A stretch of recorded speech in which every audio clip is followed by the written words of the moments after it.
du territoire porte à la connaissance de la population, des autorités administratives, militaires et traditionnelles des provinces concernées, des mesures prises et demande que ces différentes autorités les accompagnent dans l'exécution de ces mesures pour la restauration de l'autorité de l'État et la cohabitation pacifique.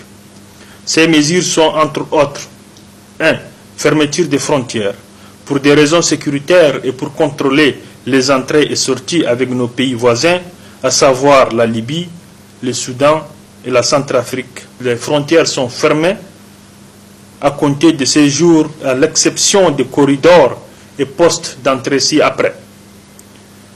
Avec la Libye, la barrière de Kouri 35 dans le Tibesti, Unianga dans l'Enedi ouest et Mourdi dans l'Enedi est.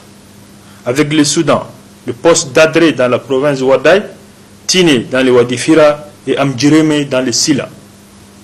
Avec la Centrafrique, Sido dans le Moyen Chari et Gorée dans le Logone oriental.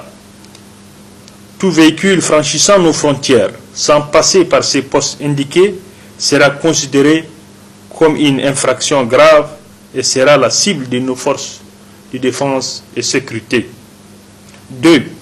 Considérant tous les véhicules qui n'ont pas de plaques et des documents afférents, une équipe composée des éléments de la douane, de la police et des services des mines sera mise en place dans les provinces concernées pour procéder à la régularisation de leur situation. Pour ce faire, il est demandé à tous ceux qui ont des véhicules qui ne sont pas en règle de se rapprocher de cette équipe pour remplir toutes les formalités avant tout usage. 3. Mise en part les périmètres urbains. Il est interdit la circulation de motocycles à l'intérieur de ces provinces concernées. 4. Les travaux de repaillage artisanal dans les provinces concernées sont suspendus jusqu'à la mise en place du mécanisme légal avec un comptoir où toutes les personnes doivent être identifiées avec tous les matériels avant d'exploiter et toute personne qui ne se conformera pas à ces exigences sera arrêtée et ces matériels saisis. De même, tous les véhicules servant au transport des clandestins seront saisis. Tous les incitateurs de ces conflits intercommunautaires ainsi que les complices, soit à l'intérieur ou à l'extérieur, seront arrêtés et traduits devant les juridictions compétentes. 6.